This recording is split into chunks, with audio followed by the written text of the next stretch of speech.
Video late ஆகுது. நீங்கள் என்ன யோசிச்சுட்டு இருக்கீங்க? நறுக்கணும். கனவா அது? கனவு கண்டீங்களா? என்ன கனவு? அப்படி கத்தி வச்ச உடனே ஷாப்பிங் ஆயிடுற மாதிரி. சரி சரி நறுக்குங்க. Hi viewers, welcome to Nandini's bakery. இன்னைக்கு சூப்பராக கும்பகோணம் தக்காளி தொக்கு பண்ணிட்டு இருக்கும் போதே அது ஜொல்லுவடி அந்த அளவுக்கு டேஸ்ட் அட்டகாசமாக இருக்கும். இட்லி, தோசை, சப்பாத்தி, சாதத்தில் பிசைஞ்சு கூட சாப்பிடலாம். வாங்க அதை குயிக்காக பார்க்கலாம். ஓகே.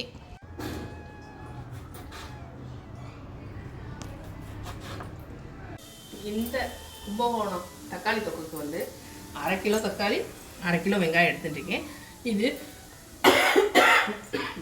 இதோட டேஸ்ட் அட்டகாசமாக இருக்கும். கண்டிப்பாக ட்ரை பண்ணி பாருங்கள். எதுக்காகனா இது வந்து உடனே காலி பண்ணுறது இல்லை. ஒரு 7-8 பேர் இருக்காங்கன்னா அந்த டயத்தில் இது 1 நிமிஷம் காலி ஆயிடும். ஏன்னா ஒரு ஆளே நிறைய கேட்பாங்க. அவ்வளோ டேஸ்ட்டு அட்டகாசம் இருக்கும். அதில் ஒரு இனிப்பு தன்மை வரும். நம்ம வெங்காயம் பொதுவாக சேர்த்தாலே வந்து நல்லா வெங்காயம் வதக்கிட்டோம்னு வச்சுக்கோங்க, அது வந்து ரொம்ப உரப்பா இருக்காது. வெங்காயத்தோட உரப்பு அப்படியே தணிஞ்சு இனிப்பா மாறும். அதோட சேர்த்து நம்ம கொஞ்சம் நாட்டு சர்க்கரையும் சேர்க்க போறோம்.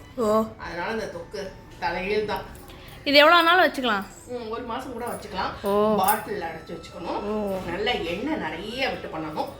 மேக்சிமம் ஒரு வாரம்லாம் தாங்காது. 4 நாள்லேயே காலியாயிரும். நிறைய எல்லா சாதத்துக்கும் தொட்டு சாப்பிட, சாதத்தில் பசங்க சாப்பிட, சகல அதுக்கும் அது வந்து போக வர சமயத்துக்கு கை கொடுக்கணும். அந்த மாதிரி ரொம்ப சமயத்துக்கு கை கொடுக்கும். ஆனால் இது வந்து நல்லெண்ணெயில் பண்ணாதான் டேஸ்ட் அமிர்தமா இருக்கும். இதுக்கு நல்லா வந்து ஒரு 4 டேபிள் ஸ்பூன் அளவு, ஒரு 100 எண்ணெய்.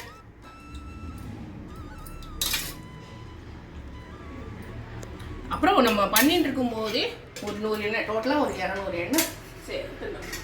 கெடாமல் இருக்கும். நான் சொல்கிறது வந்து வச்சு சாப்பிட்றதுக்கு, ரொம்ப நாளைக்கு வச்சு சாப்பிட்றோம். ஃப்ரிட்ஜில் வைக்காமல் வெளியில் வச்சேன். ஆனால் இது வந்து ஒரு 100-150 எண்ணெய். இப்போ இடையில இது வதக்கி இது பண்ணிட்டு இருக்கும் போதே நம்ம வந்து இன்னும் கொஞ்சம் எண்ணெய் சேர்ப்போம். நம்ம அது எதுக்குன்னா ப்ரிசர்வேட்டிவ் மாதிரி அது நல்லா எண்ணெய் எல்லாம் மிங்கிள் ஆகி கடைசியில் எண்ணெய் பிரிஞ்சு வரும். அப்படி பிரிஞ்சு வந்தால் தான் கெடாமல் இருக்கும் ரொம்ப நாளைக்கு. அப்படின்னாலும் நல்லெண்ணெய் வந்து உடம்புக்கு நல்லது, ரொம்ப ரொம்ப நல்லது. எள்ளெண்ணெய் அதுலேயே மெயினாக கருப்பு எள்ளுலேருந்து எடுக்கிறது. தும்ப எண்ணெய்ன்னு நம்ம இது பண்ணுறோம். கருப்பு எள்ளு எண்ணெய் வந்து ரொம்ப ரொம்ப விளக்கு ஏற்றுறதுக்குலாம் கருப்பு எள்ளு எண்ணெய் தான் வந்து சிறந்தது. தும்ப எண்ணெய் நல்லா விட்டு சாப்பிட்றதுக்கு, அதுக்கெல்லாம் டேஸ்ட், சமையலுக்கு, ஹெல்த்துக்கு கருப்பு எள்ளு, வெள்ளை எள்ளு எல்லாமே யூஸ் பண்ணலாம். ஆனால் விளக்கு ஏற்றணும்னா அது கருப்பு எள்ளு தான். அந்த எண்ணெய் தான். எண்ணெய் காயட்டும். நல்ல எண்ணெய் காஞ்சதுக்கப்புறம் நம்ம வந்து தாளிக்கிறதெல்லாம் சேர்த்துக்கலாம். நல்லா சூடு வருது, புகை வருது. நல்லெண்ணெயில் சீக்கிரம் புகை வந்துடும் சூடு லைட்டாக ஆகும்போதே. ஆனால் நல்லா ஹீட்டாக இருக்கான்னு பார்க்கலாம். கடுகு, கடலைப்பருப்பு, பெருங்காயம் 1 ஸ்பூன் போட்டுக்கலாம். கடுகு 1 டேபிள் ஸ்பூன், கடலைப்பருப்பு 1 டேபிள் ஸ்பூன் போட்டோம். இப்போ கருவேப்பிலை ஒரு 4-5 ஆறுக்கு. நான் வந்து கொஞ்சம் தீஞ்சிடக்கூடாதுன்னு ஸ்டவ் ஆஃப் பண்ணிட்டேன். இப்போ இது நல்லா பொரிஞ்சு வரும்.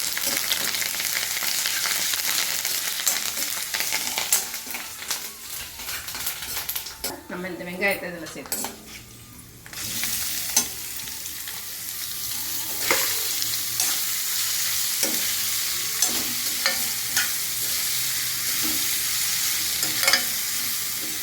வெங்காயம் நல்லா குட்டி குட்டியாக இருக்கணும். இல்லைன்னா இந்த மாதிரி திக்னஸ் ஒல்லியாக இருக்கணும்.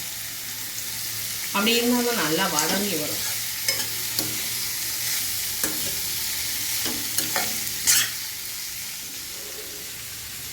இது வதங்குறதுக்கு ஒரு பாதி அளவு ஃபஸ்ட்டு உப்பை சேர்த்துப்போம். இது மொத்தம் உப்பு இதில் வந்து கொஞ்சம் பாதி அளவு மட்டும் சேர்த்துப்போம். கை ஈரமாக இருக்காங்கம்மா? ஆமாம் ஆமாம், கையிலே பாதி உப்பு ஒட்டின்றுவோம். அதனால தான் நான் இந்த கிண்ணத்தில் போட்டு வச்சுருக்கேன். இது நல்லா வதங்கட்டும்.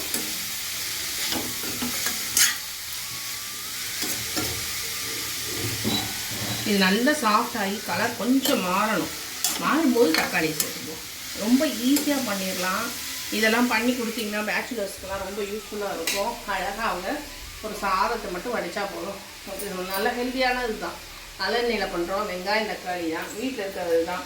இதுக்கு அதே மாதிரி இது எதுனா உரப்புக்கு வந்து நான் மிளகா பொடி, அதாவது நீங்கள் பேக்கெட் மிளகா அப்படி வச்சுருந்தீங்கன்னா அது போட்டுக்கோங்க. நான் பேக்கெட் மிளகா அப்படி சேர்க்க மாட்டேன். அதனால் வந்து நான் மிளகாயை வந்து பல்சஸில் போட்டு வச்சுருக்கேன். நான் இது வந்து சாம்பார் பொடி. சாம்பார் பொடி தான் இதுக்கு சேர்க்கணும். ஓ, நம்ம அதுலேயே திரிக்கிற சாம்பார் பொடி 2 டேபிள் ஸ்பூன் அளவு எடுத்து வச்சுருக்கேன்.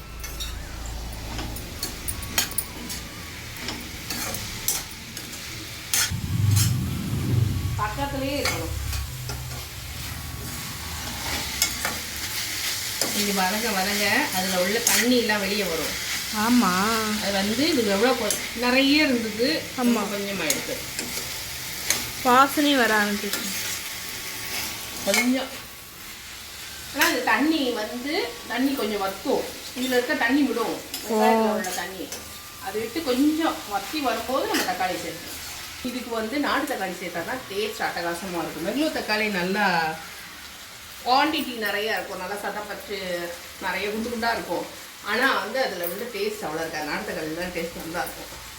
இப்போ வெங்காயம் நேரம் மாறிடுச்சு பாருங்க, அந்த சலசலப்பு அடங்கிடுச்சு. இப்போ இதில் தக்காளி சேர்க்கணும். இந்த தக்காளி சேர்த்த உடனே நம்ம இதுக்கு தேவையான அளவு கடுகு வந்து போடணும், மஞ்சள் பொடி, சாம்பார் பொடி, அப்புறம் வந்து காரத்துக்கு சில்லி ஃப்ளேக்ஸ். இது எவ்வளோ மிளகா அது இருக்கும்? ஒரு 4 மிளகா காஷ்மீரி சில்லி தான் நான் போட்டிருக்கேன். அதுவே உரப்பு இருக்குது, அதனால் எல்லாத்தையும் நல்லா கலந்து விட்டலாம். ஓகே. அடுப்பை குறைச்சி தீயில் வச்சுட்டு எல்லாம் ஒன்று சேர்ற மாதிரி நல்லா கலந்து விட்டுருவோம்.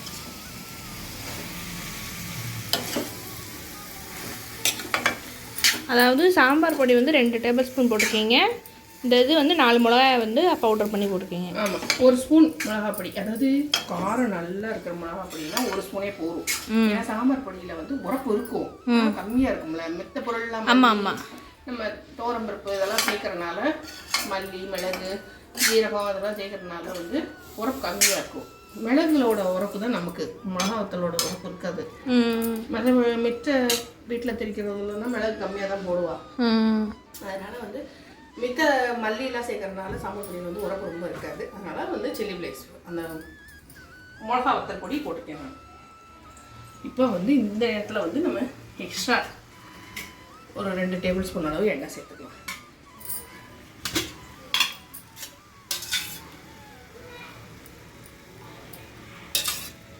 ஏன்னா இது வந்து நல்லா வெந்து வரணும், அதுக்காக. இந்த 1 ஸ்பூன் வந்து 1/2 டேபிள் ஸ்பூன் அளவு இருக்காமா. நல்லா கலந்துவிட்டு பார்க்க அப்படி இருக்குது, நல்லா இது வெந்து வரணும். இதுவே பார்க்குறதுக்கு எம்மியாக இருக்குது. 10 நிமிஷம் கழித்து பார்க்கலாம். இதில் வந்து மிச்சம் உள்ள உப்பையும் போடணும்.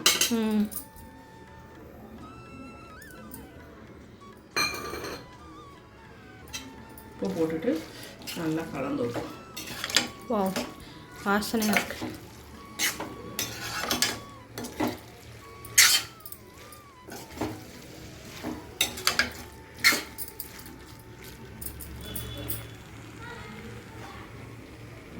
சிம்மில் வச்சிடணும் அடுப்பை. நம்ம வச்சுட்டு எங்கேயும் போயிடக்கூடாது, அப்பப்போ கிளறி விடணும், இல்லைன்னா அடி பிடிச்சிடும்.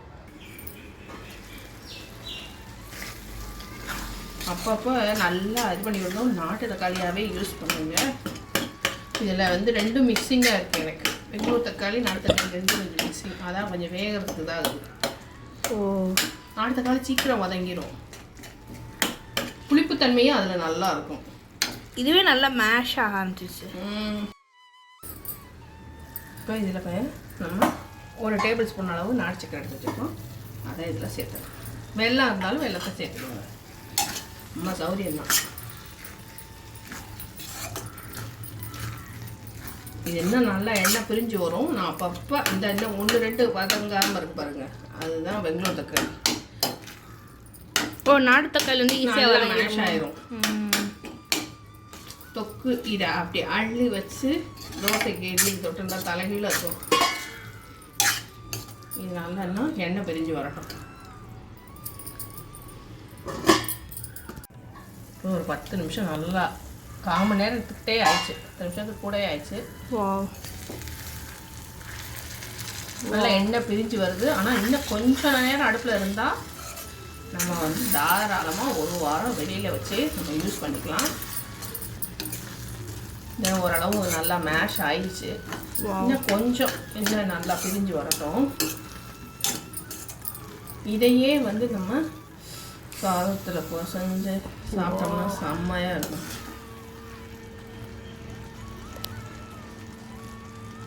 சூப்பர்மா. சிம்மில் வச்சுமே லேசாக அடியில் ஒட்டுது வரும். ம், அதுக்கு தான் வந்து அப்பப்போ கிளறி விட்டுக்கணும்.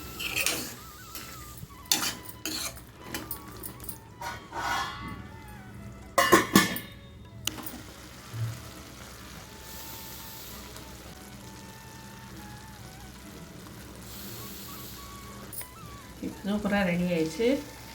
கொஞ்சம் டேஸ்ட் பண்ணி பார்த்துக்கலாம். இது ஆறுனதுக்கப்புறம் நான் வந்து பாட்டிலில் தான் நான் வந்து போட்டு வச்சுக்க போகிறேன்.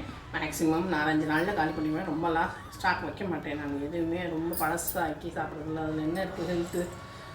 இந்த ரெசிபி கண்டிப்பாக உங்களுக்கு பிடிச்சிருக்கணும் நம்புறேன். வீடியோ பிடிச்சதுன்னா, ரெசிபி பிடிச்சதுன்னா உடனே ட்ரை பண்ணி பாருங்கள். அதே மாதிரி லைக் கொடுத்துருங்க. ரெசிபிக்கு மறக்காமல் நந்தினி ஸ்பெண்டை சப்ஸ்கிரைப் பண்ணிடுங்க. உங்கள் ஃப்ரெண்ட்ஸ் அண்ட் ஃபேமிலிக்கு ஷேர் பண்ணுங்கள். தேங்க்ஸ் ஃபார் வாட்சிங். பாய் பாய். டேஸ்ட் பண்ணி பார்த்துருமா? சாதத்தில் பசங்க சாப்பிடணும், இல்லைன்னா தோசைக்கு தொட்டுன்னு சாப்பிடணும். தோசை கதம் சாதம் வடிக்கணும். அதனால் வேற என்ன டேஸ்ட் பண்ணி பார்க்குறேன். நல்லா சுட சுட இருக்குது. வாவ், ஆவி பறக்குது.